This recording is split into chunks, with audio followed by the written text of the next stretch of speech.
Daig pa lang, may wow factor na.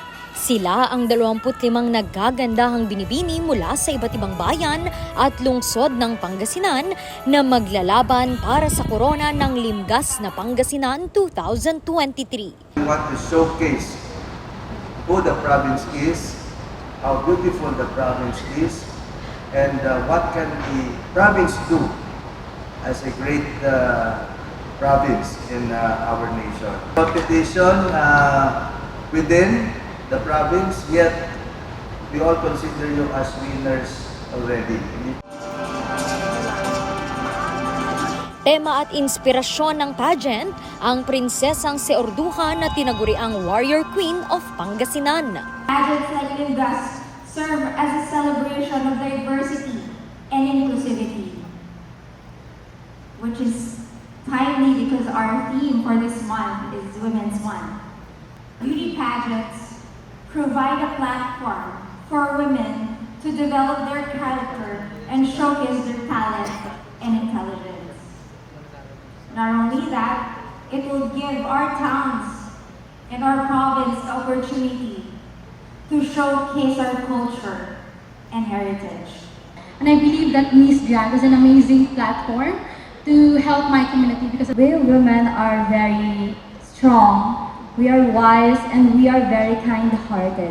It's about me is, number one, is I'm a very sanguine person.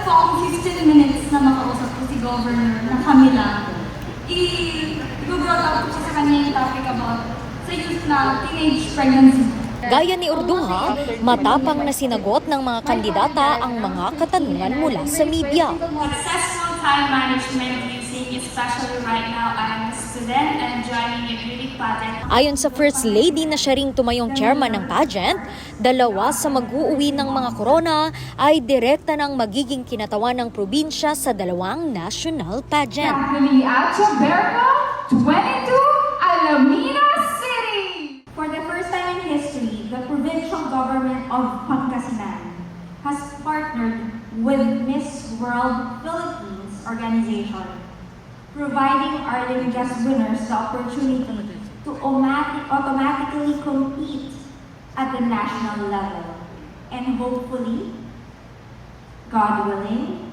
the international stage.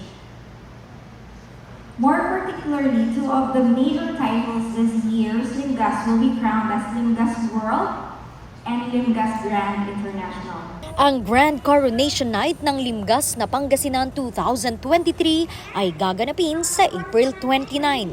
Parte ito ng isang buwang selebrasyon ng Pistay Dayat ng probinsya.